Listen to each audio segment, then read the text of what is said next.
मैं क्यों रुका हूँ? आत्मा से संवाद।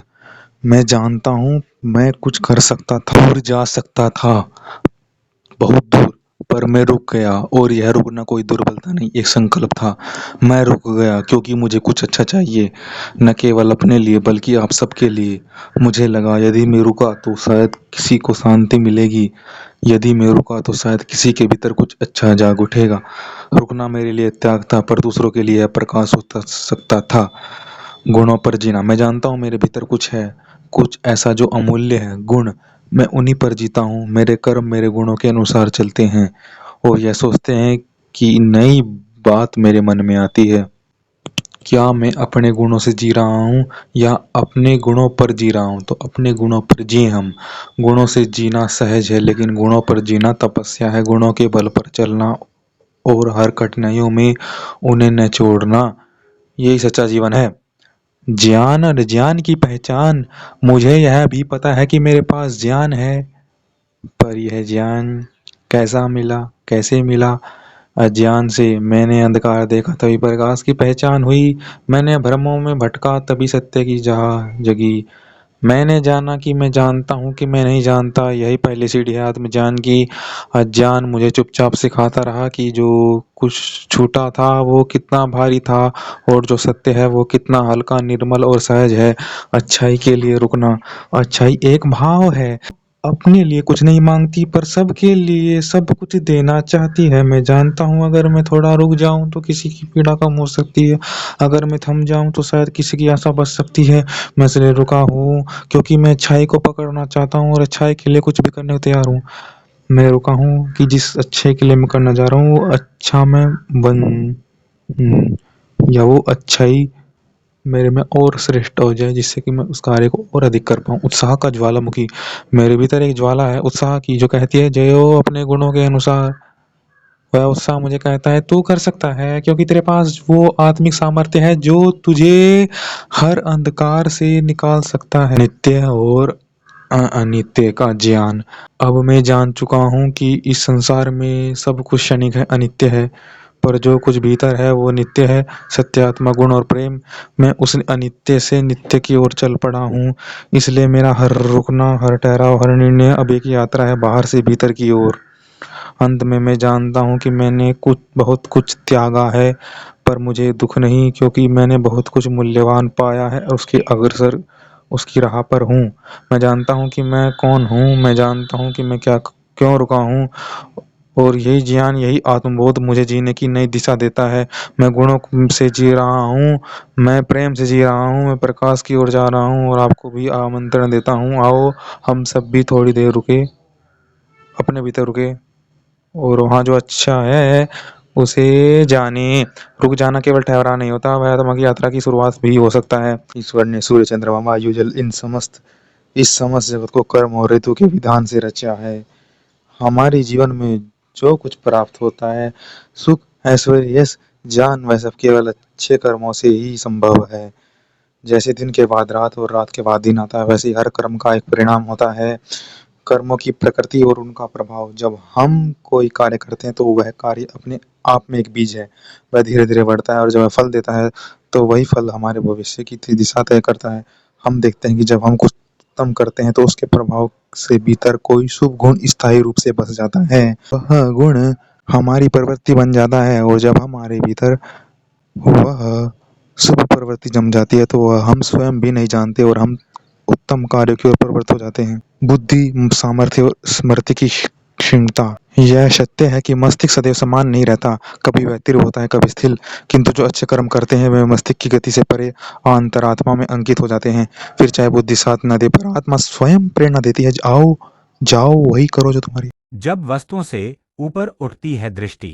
एक समय था जब हम वस्तुओं की अच्छाई खोजते थे, परंतु जब हमारा अनुभव बढ़ता है तो हम वस्तुओं को अपनी अच्छाई से देखते हैं। अब हमारी दृष्टि वस्तु को बदलती नहीं, बल्कि हम स्वयं वस्तु में नई दिशा डाल देते हैं। तब हमारी अच्छाई कोई सीमित कर्म नहीं रहती, बल्कि वह बन जाती है कर्म का उद्देश्य। बुरे कर्मों की चालाकी बनाम अच्छे कर्मों की स्थायित्व। बुरे कर्म अक्सर तत्काल फल देते हैं, धन संपत्ति, दिखावा, प्रभाव, किंतु वे आत्मा में कोई स्थायी परिवर्तन नहीं लाते, बल्कि भीतर रिक्तता छोड़ जाते हैं। वहीं अच्छे कर्म धीमे धीमे बढ़ते हैं, पर उनका प्रभाव इतना गहरा होता है कि वे जीवन की दिशा ही बदल देते हैं।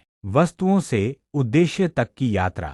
हम एक माइक, एक पंखा, एक गाड़ी को उपयोग करते हैं, पर क्या हम सोचते हैं कि उनका असली उद्देश्य क्या है? गाड़ी केवल चलने के लिए नहीं, बल्कि हमें एक स्थान से दूसरे तक सुरक्षित और सुसंगत ले जाने के लिए है। वैसे ही जीवन की वस्तुएं, धन, साधन, ज्ञान स्वयं में श्रेष्ठ नहीं है, बल्कि उनका उपयोग किस कार्य के लिए हो रहा है। उत्तम कार्य ही उत्तराधिकारी होते हैं। एक वैज्ञानिक कुछ नया रचता है, किसी इंजीनियर की खोज किसी जीवन को आसान बनाती है, पर ये सब तभी सार्थक होते हैं जब उनका उद्देश्य सामूहिक कल्याण हो। जीवन में वास्तविक उन्नति तब होती है जब हम अपने साधनों को अपने गुणों के अनुसार केवल सुविधा के लिए पानी, हवा और स्वयं से मेरी आत्मा की शुभता से उपजा है। ते वही है जिससे सोचकर नहीं जीकर सिद्ध किया जाए, और यही मनुष्य का परम कर्तव्य है। प्रिय सज्जनों, आज हम जिस युग में जी रहे हैं वहाँ विचारों की कमी नहीं, परंतु विचार की सत्यता की कसौटी पर जांच करने का साहस दुर्लभ है। आज हम एक प्रश्न लेकर बैठे हैं, क्या हमारी सोच सच में उतनी ही अच्छी है जितनी हमें लगती है, या वह केवल कल्पना है जो क्रिया के बिना निस्सार है। देखिए, एक सूर्य अपनी रोशनी से प्रकाश फैलाता है। वह यह नहीं कहता कि मैं प्रकाश दूंगा, वह कहता करता है कि इसलिए उसका अस्तित्व सिद्ध है। ऐसा है कि एक राजा होता है जो केवल सोचता नहीं, निर्णय लेता है, कार्य करता है, और वह निर्णय तभी धर्म बनता है जब वह सबके हित में निष्पक्षता से न्याय के साथ किया गया हो। सोच को प्रमाणित करना मनुष्य का धर्म। हम सब सोचते हैं, कभी अपने लिए, कभी समाज के लिए, कभी अपनों के लिए, परंतु सवाल यही है, क्या हमें अपनी सोच को परखा है? क्या हमने उस सोच को कार्य में परिणत कर उसके फल को देखा है? सोच वही सफल है जो किसी और के जीवन में भी कल्याण का कारण बन जाए। सोच से बना मकान सुंदर हो सकता है, परंतु उसमें शांति तब होगी जब उस सोच में करुणा, श्रम, निष्ठा और परोपकार होगा। ये सब परोपकार हम उस मित्र के, उस व्यक्ति के अंदर देखेंगे। ये अपना है या नहीं, ये कैसा है, श्रेष्ठ है या नहीं। सोच को प्रमाणित करना मनुष्य का धर्म। हम सब सोचते हैं, कभी अपने लिए, कभी समाज के लिए, कभी अपनों के लिए, परंतु सवाल है, क्या हम अपनी इस को परखा है? क्या हमने उस सोच को कार्य में परिणत कर उसके फल को देखा है, जो किसी और जीवन में भी कल्याण का कारण बन जाए, जो किसी और के जीवन में भी कल्याण का कारण बन जाए। राजा और सामान्य मनुष्य दोनों में न्याय की मांग। सच्चा राजा वह नहीं जो ताज पहने, सच्चा राजा वह है जो अपने विचारों को व्यवहार में उतारता है, उनके परिणाम की जिम्मेदारी लेता है। और यह बात केवल राजा पर नहीं, आप पर, मुझ पर, हर मनुष्य पर लागू होती है। यदि हमने सोचा कि यह अच्छा है, तो क्या हमने जाकर देखा कि वह अच्छा क्यों है? क्या हमने जाना कि सोच से वह परिणाम निकला? किस सोच से वह परिणाम निकला? मनुष्यता की परख, अपने सुख में दूसरों का भी कल्याण देखना। प्रियजनों, यदि हमें कोई सुख साधन मिला है तो वह केवल हमारी योग्यता का फल नहीं है, वह हमारे कर्तव्यों का आरंभ है। यदि हमें घर मिला है तो मेरा कर्तव्य है कि मैं किसी और के लिए भी घर की राह आसान करूं। यदि मेरे पास ज्ञान है तो मैं केवल गर्व से नहीं जी सकता, मुझे उसे बांटना होगा, उसे उपयोगी बनाना होगा। यही सोच मनुष्यता की पहचान है। राजा हो या सामान्य गृहस्थ, यदि सोच केवल अपनों तक सीमित हो जाए तो वह राजनीति छोटे स्वार्थों में बच जाती है। परंतु जब एक राजा सोचता है कि मेरी प्रजा को भी वह मिले जो मुझे मिला, तो वह राजा नहीं पिता बनता है। और यह भाव केवल राजाओं का नहीं, आपका भी हो सकता है। आप अपने कार्यस्थल के राजा हैं, अपने घर के राजा, अपने विचारों के राजा। तो फिर आप भी पूछिए अपने आप से, क्या मेरी सोच मेरे अपनों के लिए कल्याण ला रही है? सोच को धर्म बनाइए, कर्म को सत्य बनाइए। प्रिय श्रोतागण, हम सब इस जीवन रूपी सभा में विचार लेकर आते हैं, क्या कुछ प्रश्न लेकर, कुछ आशंका लेकर, परंतु जब तक वह विचार क्रिया में रूपांतरित नहीं होते, वह केवल शब्द रहते हैं। तो आइए हम वचन नहीं उदाहरण बने। जो सोचे उसे करे, जो करे उसे धर्म से जोड़े, और जो धर्म से जुड़ जाए वही मनुष्यता की सबसे सुंदर रचना बन जाती है। सोचो वैसा जो सत्य को जन्म दे, कर्म करो वैसा जो समाज को उठाए। ओम शांति शांति शांति ओम। राजा और उसकी सोच, मनुष्य का धर्म, सत्य खोजने की जिज्ञासा, योग्यता और सफलता का मूल्यांकन।